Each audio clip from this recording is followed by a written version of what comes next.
In case you're making movements, carry a cardigan, carry a sweater, anything. You never know. The Pearl of Africa, the weather can change anytime. Once again, welcome to this show. Right now, it is when we move into our Good Morning Uganda agenda, where we usually have a topic of discussion with guests in studios, and you're free to interact with us using our various social media platforms regarding the topic of the day. With me today, I have students. And like I earlier told you, we are going to be discussing, that is addressing students' welfare amidst reopening of schools. Schools had been locked close to 2 years. When we talk about pre-primary, well, from the 18th of March 2020, there was no more studying. A few had scattered operational here and there. Some schools candidates have their exams, but still we went into the second wave where we saw more locking of this sector. And Monday, that was on the 10th, we saw the reopening of schools now closed, coming to about 2 weeks now since they were opened. So I want to look at what have been the challenges in this time, trying to analyze from the students' perspective. And I have leaders from UNSA, which happens to be the Uganda National Students Association. I'm honored to have, that is the secretary, the national secretary, that is Afishamana Simwe. You're most welcome to our studios. Thank you so much. You must be a smart student. I love the blue, the pink, the black. Good combination of colors. Sure, sure. Yeah, then I also have Agaba Kenneth Aponde, who is the speaker of UNSA. Most welcome, Honorable Speaker. Thank you so much, sir. It's a pleasure being around as well. These are very smart students. Thank you. Indeed, you're honorables, because I know by virtue of your positions, there's that element of honorable speaker, honorable national secretary. I'm very humbled to have you, and of course eager to hear from the side of students how things are moving on. Let's begin with the reopening, the fact that for universities there was some bit of learning, but now when we finally move into fully reopening, what has been your analysis of the first week? What have you come up to see as maybe either the most challenging or outstanding from the ordinary way of doing things? Begin with Afashimana. Thank you so much. The schools were opened on the 10th of this exact month. And as students, we had expectations.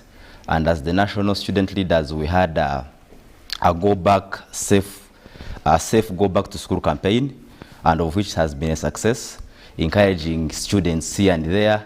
And of course, as UNSA, we majorly deal with the post-primary going students. And in that case around, of course, there are different challenges in coping up those who were pregnant, having difficulties. The other day, there is some bishop who wrote an article in New Vision discouraging those who were pregnant not going back to school. That wasn't good, but we came on board and we had to campaign for this, because yes, it happened, but now education is all about that we need. So as students were going back to school, they had expectations, excitement, after the 2 years when you're at home. So people are now safe in schools, though it has now been a challenge in a way that some schools tended to hike the school fees. Of course, that was a very big challenge, not only to students who, most of them, of course, most of their economic activities were not going on, even our parents. So the schools that hike the school fees, we also kept on near it, trying to see how we can come in as UNSA to communicate and advocate. Yes, it is the right as the schools to, especially the private institutions, to do whatever they can do. But it is not good, especially when it comes to a time when students are going back to school after a very long period of time. So as UNSA, we shall never stop advocating for the students' welfare. Talking about students' welfare, this time around we see that there is so much required of students compared to what it was before. That is perfecting SOPs. We want to begin at looking at that, because when the president was addressing us on the 31st, he said, yes, we are opening the economy, but should we reach 50% occupancy of our ICU beds and high dependency beds, then we'll have no option but to go back and close some bits of the sectors where we know education is a priority in terms of that. because there's congestion, there are so many people. So how have observation, sticking to the standard operating procedures, just within this spell, been put into consideration from our speaker today? Thank you so much, the moderator. First and foremost, students' welfare. I'll first define students' welfare as per the discussion we're having today. Students' welfare, I look at it in terms of the well-being of the students after reopening of institutions. The well-being of students, we may look at it in terms of feeding, we may look at it in terms of accommodation, and also in terms of the social well-being of the students, looking at the mental health of the students that we have taken back to schools. And as of now, we must say, remember Nelson Mandela once said that education is the best weapon we can use to change this world. But the education system that we're having right now, it's not favorable to the students in terms of the welfare they're having as of now after reopening, which we shall discuss as we go on. But for your question about observance of SOPs, I think this one, it entails all stakeholders to be so observant about it. For example, the institutional heads and as well as the parents plus the students themselves. I'll give you a live example of, in most of these private institutions, when a parent takes a student at school, there are those rules and regulations whereby they say a parent is not expected to exceed, let's say, the dormitory gates. But as a parent, have you taken a step to go and see the social distance in the dormitories or hostels where your students or your children are sleeping? Most of the parents have not done that simply because of those rules and regulations. I know of a school where I went to, in case your parent crossed that line, entered the gate, you would both leave the school. Those are the regulations that we are talking about. So it's high time parents took it to themselves. They make further steps and see what are the living conditions of their children in schools. Let them go further and see the beds, the social distancing between the beds. Because there's one thing taking a child at school, and there's another thing after 2 weeks, you see the children being sent back home. Very interesting. Fisherman, let's look at the psychological bit of it. Yes, there must have been a lot of excitement for people to go back. But learning is not only physical presence in classroom. If the mind is not well prepared. I was listening from one of the ministers, and he said, that is Christo Muyingo, higher education, that this first week is not learning. Any school should not be teaching. Rather, they should be spending more time on ensuring that the students, the learners, adjust to the environment. Let's take a look at that as well. Thank you so much. This is so interesting, especially when it comes to the psychosocial or psychological effect of it. A lot happened during the lockdown, and especially when students indulged themselves into a few activities that weren't all that developmental. That means have been affected. And like we put it earlier before, is that we have had a very safe go back to school campaign, whereby we believe, even when, now like you are citing the Honorable Minister for the National Council for Education, as UNSA we have 2 representatives to that council. Even when he said that in the first 1 week or 2 weeks there is no school, there is no studying, people have been studying. Because along the way we do what we call the analysis and evaluation. And according to the curriculum of education that we have here in Uganda, that is not to do away with it. So whereas it has been the first 2 weeks, especially when you're ending with the second week of this, we need to encourage different schools, different heads of the schools to engage into activities that can mentor, guiding and counseling programs in these schools, so that they can inspire these students, so that they can give them hope. You know, hope has been part of our major agenda, especially in this current situation, because it is all that these young people need. So we need organizations like Life Mindset Changing, programs in Uganda, they are there. There are very many other organizations that can come in. So I call upon, or we call as UNSA, we call upon these institutions to encourage and invite organizations that are so much into guiding and counseling, because people were so much psychologically affected.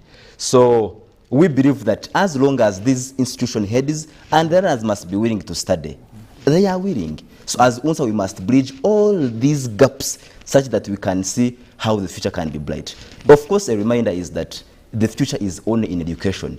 Lord Baden Powell, one of the seniors of the Scouting Association in the world, put that once, if you have been in this world, try to live it a little bit more than you found it. So as we seek to making this world a little better to living in it, we must live a very good picture, the image for the students. And it is now the instructors who are the teachers and the learners to embrace that it is now going back to school and we must achieve everything through education. Well, we've also noted that there has been a lot turn up in most of these education institutions. I was reading an article in the papers and showed that about 34% of learners may not report back to school. And you find that a very big number because of a number of challenges. So that means those are in school. It is a reason why you should take this as a great opportunity that you have. But let's look at UNSA. Kenneth, how far do you go? Because you should be the voices. But how far do you go to ensure that you have information as it is on ground? For example, still discussing welfare. I've received a number of complaints from a few students I talk to, I chat with, and they'll tell you that much as the school fees are high and there are many demands, actually this time around seems that schools on issues like feeding, same services may not be as good as they were previously. So what is your chain of communication stepping in to get the best information? Thank you so much, moderator. Among the objectives of Uganda National Students Association is to negotiate with the government on the students' welfare in this nation. But however, ways of negotiations are very many. As Uganda National Students Association, we have had campaigns of go back to school. We have talked about pregnancies among, let's say, teenagers, school-going children, and we have as well went further to writing to the Ministry of Education on these different matters. And right now from here, we have a meeting with stakeholders in the education system of our nation. But still, as well, this is a platform where we advocate from televisions and radios. So as I'm speaking right now, our call to the government as Uganda National Students Association is that the hiking of tuition fees in institutions has caused a burden to most of our parents, as well as reducing the numbers of students that are reporting back to school. So our major concern or our major prayer is that government can come up with tax exemptions to most of these private institutions and also some subsidization of these services that these institutions provide. Because in the first place, these institutions provide a public service, which, let's say, every student has a right to have education in our nation. So it's better if, let's say, the government has exempted these institutions, we are going to see a reduction in expenses of these institutions as the students are reporting back. And we shall have a look at where tuition fees are going low. If this comes into a proper negotiation between the government and these institutions. We are talking about the number reducing, but the number is reducing due to many reasons. There are those children, let's say the girl child, that got pregnant during the lockdown. Yes, the Ministry of Education has put up a framework which favors, let's say, these girls to go back to school. But the implementation part of it, we need stakeholders like the district education officers, we need the district health officers to make sure that they make a follow-up and see how these things are being implemented. We are having, let's say, institutions at primary level, at secondary level, that cannot enroll those students that got pregnant during those times. So how have we gone further to making sure that these implementations are put in place. As Uganda National Students Association, we are looking towards, and we currently call upon district education officers, as well as the Ministry of Education and Sports, to make further steps of going on ground and see whether these policies are being implemented. Thank you so much.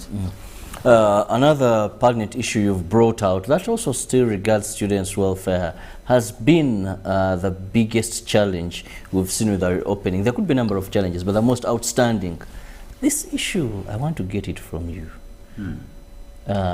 Pregnant girls, learners, that things may not have gone well during this lockdown. Sure. Being allowed. Let's look at post-primary, of course, where UNSA starts from. What is your take on this as students now, not away from the policy makers, away from the civil society, away from the church? Okay. That very issue, as UNSA, and especially when it comes to addressing students' welfare, that is part of it and embedded into it. There has been several debates going on whether these people that were pregnant and they are now back into school to be separated from those others that were not pregnanted. So it has been a little bit inflicting and causing some kind of stigma, especially to the affected young girls. And of course, as UNSA, we are saying, no, these people must actually mix with other fellow students so that they can understand and believe that they are equally the same as those ones that were not what? Pregnanted. So we are saying issue of separating these young girls who are pregnant must not continue. They must continue mixing with other fellow ones so that they feel within the learning environment with others. Because in a long run, it will of course have to affect these people who are pregnant. So of course we are trying to see how it is also trying to make these students feel like they are not part of the environment. And of course, it is also our call as Uganda National Students Association to ask teachers, because these are the trainers and they are the instructors of these people in institutions, let them be flexible, swift, and as much as possible, let them understand that these are the same as people who they had the past 2 years. So they would rather have to support them, push on their vision, such that even after they have either delivered, because they must deliver, because as students or as student leaders, we also are against abortion. So whereas they were pregnant, let them not think of aborting, because it also has its negative effects. So we are saying, no, teachers support these students, support these young people, they push on their vision. Kenneth, there has been an issue of setting precedents and of course the moral aspect of it in terms of other students that could or were not pregnant at such a time. So there's this moral issue about it, and of course the ability to retain these girls in these institutions. You're forwarding the issue of let them be. Let's look at that side of the coin also. Thank you so much, the moderator. First of all, I would like to openly say to the girl child that faced such a challenge and they got pregnant during COVID-19, and maybe they did not abort, you're the heroes of today, and I do commend you for that.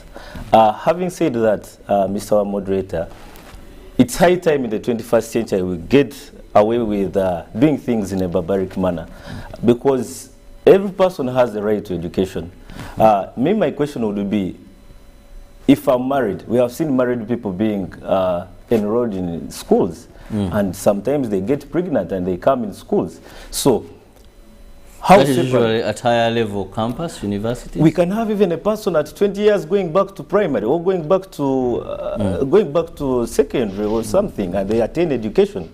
So even I remember the president of this nation, His Excellency Kaguta Museveni, saying it's better for a child to get pregnant than to die of COVID when we take them to school. So how were stakeholders in the education system, because numbers were there that students are getting pregnant, how prepared were they to accommodate these students or these pupils? So it was a predetermined thing.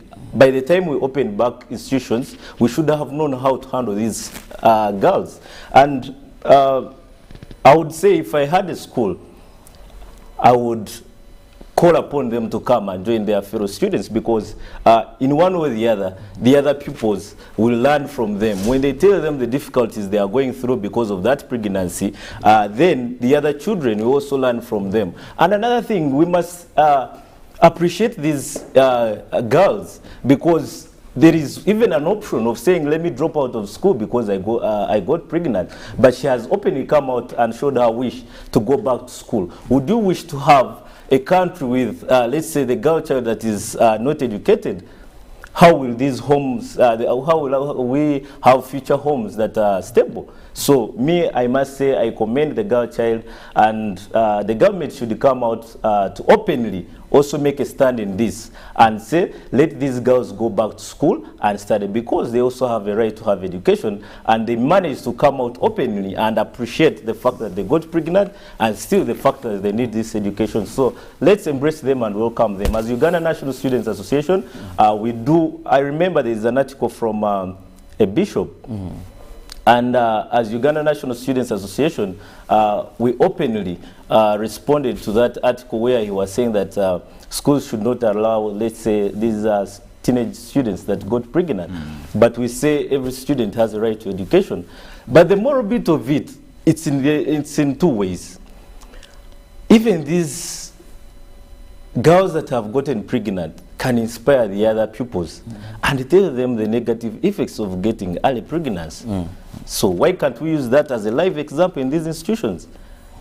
Very interesting. And at that time, allow me now look at some of the messages that are coming in. That is the Ugandan National Students Association advocating for those that are pregnant to stay in school. But also we've looked at the welfare, generally speaking, more so with the high tuition and services being rendered, where some have not been able to make it back to school.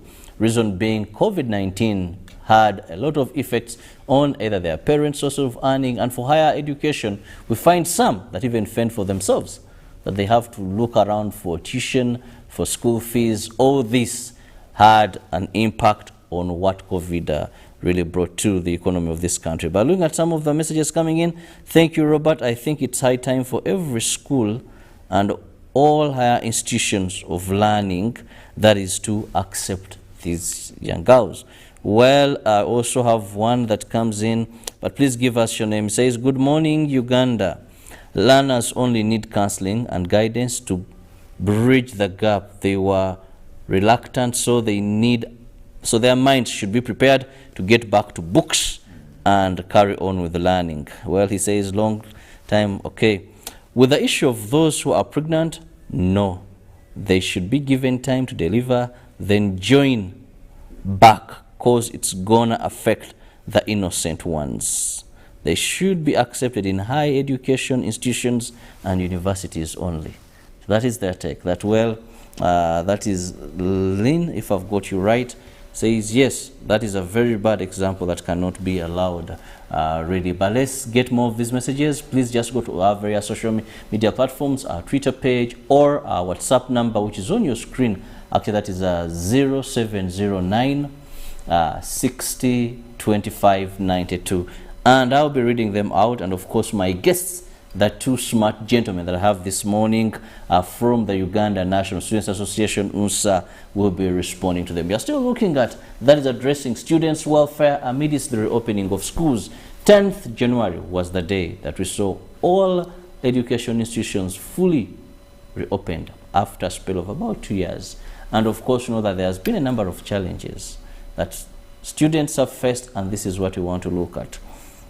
One of the issues still we find is that even some schools that have opened, we've had issues of actually ensuring that there is proper learning, these gaps in learning. I was speaking to one of the students, and he tells me, you find that some have been home, but studying. Then the same class, same universities. Some have had the gadgets, have had the exposure. So for them, they have been learning. While others have totally been off. So these dynamics, these gaps, how best can they be addressed? I would want to remind the general public that some days back, there was a situation of bombings within the Kampala metropolitan. And that helps us answer the question in relation to security. Whereas there is e-learning, of course, now where we see e-learning, that means that there is a way students are even safer when they are studying from their homes. But when the bombings issue came in, of course, there are those who would want to access studying within the institutions where they study, or there are those who even would want to study from their homes specifically. But when the bombings came, these institutions were forced to limit, or to actually they banned the entering of baggage in these institutions. Of course, now getting back to the other gender, who are the female students, it affected them. But of course, in other institutions, maybe could be like Chambogo, other universities that do with engineering, it affected these students. Of course, that was in the end of their semesters for the academic year, but also reporting back. So of course, for the female students, were affected in a way that of course, privacy. But the good news we are bringing to the students is that some of these institutions have now softened those stringent measures. Like Chambogo, a letter was published last night allowing students to be able to carry and be flexible in carrying their bags. Because backpacks were then banned. Exactly. From school. Yeah, so because now the situation has a little bit been normalized, they have been allowed to go in with bags. So we upload that kind of implementation. But of course, to the direct question of bridging this gap between those who study online and those physical attendees, I would want to say that it's tricky, because different institutions are going through different kind of learning. There are those universities or institutions that at never time kept on instituting or giving a platform to these students to study online, and there are those that we are doing both. But I think the gaps haven't been all that too big that they can be hard to bridge them. But I think it's a situation of understanding how each institution does their things academically. Of course, depending on the academic calendar they are running on. But of course, if a university has their own calendar, they run through the entire year. So I'd want to say that it depends on the institution, on how they are handling their academic calendars. But of course, it must not go very far from what the Ministry of Education and Sports is providing. So they must run within that kind of calendar. Well, as Kenneth, Asimwe looks at it like institution by institution, but we have those that are in the same institution. Life has divided us differently. Yeah. And there is this gap. I find this a concern to a number of students who, at the end of the day, we are going to be having examinations. And of course, some have been privileged because when you're in the same university, you find one who has to share a laptop with someone. You find one who has two. You find one who has one. So how is this going to be handled? Thank you so much, Mr. Moderator. This reminds me the first announcement of the lockdown in March around, it was March and 2020. By the time the lockdown was being announced, the next week, Uganda Christian University, where I happened to study from, we were supposed to start our end of semester examinations. Luckily enough, we had an online system that was already developed even years back before the COVID. We tried to come up with that system to use it to do examinations, but the government came in and at the first time blocked us, saying how efficient was the system, which we obeyed, and later on the National Council for Higher Education came up and cleared us. We managed to do our examinations. We continued with the online. It's on record that Uganda Christian University continued operating, and we did not have any backlog at any moment. Even at the time that they have reopened the economy and institutions fully, for us as Uganda Christian University, we have been having graduations, we have been having everything. Where am I bringing all that? It's very easy for institutions like universities, because Uganda Christian University continued operating, even others came along, and so yeah, the thing can be worked on. It set a pace, and institutions came up with online studying. So at the level of universities, it's easy, because if universities are following curriculums, then you can operate in any manner that you want, because for us we have 3 intakes in a year, and other universities have 2 intakes in a year. But the situation worsens when it comes to, let's say, secondary schools that have the same curriculum, primary schools, and so on. I think, and I would suggest to the Ministry of Education, the main students that remained studying, which is not even a complete studying online, we are students from the central, or students from high-class institutions, you know? For example, private institutions that are doing very well in the central. But the largest percentage of students from Kabela Maido, from Guru, from Kabali, from Barara, deep in the villages, these students did not manage to have any education. You remember the president promising radios and, let's say, TV sets. Which Parliament later saw as not necessary. As not necessary. An expenditure to go for. How are we thinking about those kids? We have kids that have spent 2 years being brainwashed with other, let's say, activities like businesses and everything. So the government, it's high time they looked into both sides. There are those students from well-off institutions and the majority who are students from rural areas and standard areas that have schools that don't manage online education.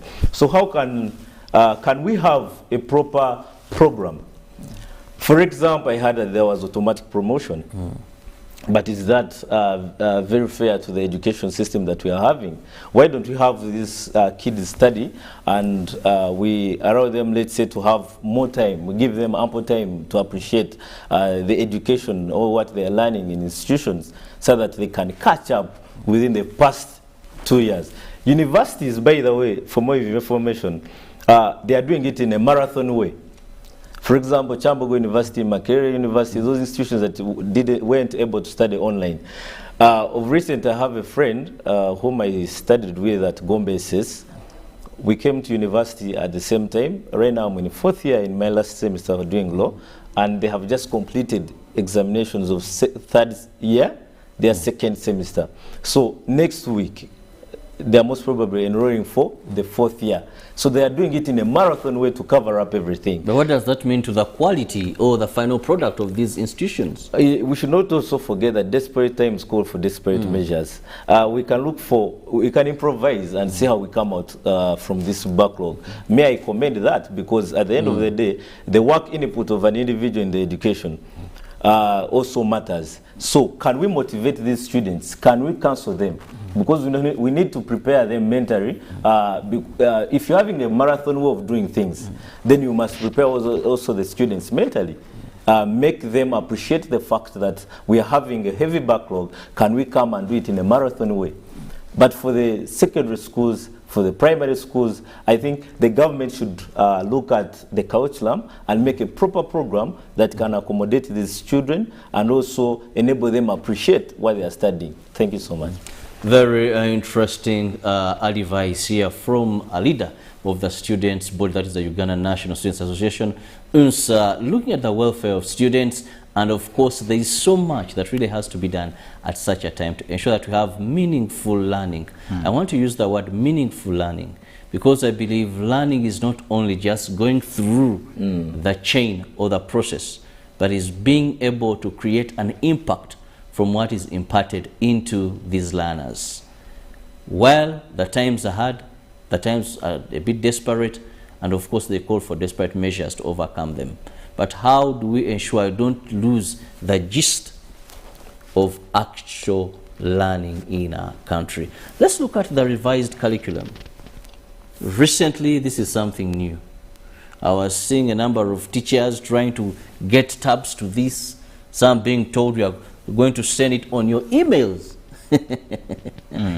For you to know what to, on emails. And I'm wondering, how is the student then going to have a smooth adjustment if the teacher is even just going to receive some of this information via email? So one was saying, at least let every school maybe have a computer, let this, let that. It seems we are open, fine. And this is good news. But there is so much that maybe we need to bring together to have meaningful learning. Asimu. Thank you, Mr. Chirabo.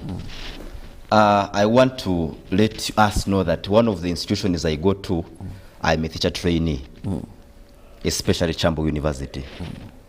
And whereas there has been the revised new curriculum, there are issues to do with flexibility. Or you find that even the teachers themselves, because they did the training before, even them, they haven't fully mastered the science and the art of operating such gadgets. But also as students, we are majorly affected by the high internet costs. And I think it is now the time for the government to realize and understand that it is them to actually revise and reduce and subsidize on the internet cost for the students. Of course, in a long run, this is going to efficiently ease our work as teachers, but also to the learners. Of course, as us, we are simply the facilitators.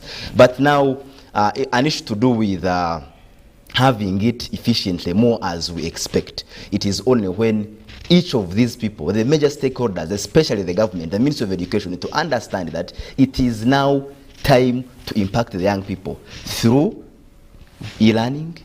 Of course, now that there is a new curriculum, teachers must also understand that it is time to make research, thorough research, not just in the analog days. And I think I'm also reminded to put it that there is one of the schools in Shema. Of course, I'm citing Shema because it has been revealed. Major maybe in other up-country areas, because as UNSA we don't simply speak to the students in central Uganda, but everywhere they are. You get countries to do, districts to do with Kabera Maido, districts to do with Kisoro, Kabale, Kabera, Kotido. All those students there, they need our services. So whereas we are trying to address the students' welfare, where are they studying from? Whereas we are thinking of the new curriculum being more of e-learning, but of course this might not be able to reach in these districts there and then as we expect. So whereas we are expecting these all facilitation to reach all these schools wherever they are, maybe it is now the time for the government to actually go back there. Us as UNSA, we reach there to see what is the learning environment, the learning atmosphere that each of these students are going through. How are the classrooms looking like? Are they comfortable? You get it? So I think things to do is that the government has got a nudge and obligation to make sure that students are in safe classrooms without this kind of unsafe weathers. Of course, now the security issues to do is that we must be our own security. Now this is my message to the students wherever they are.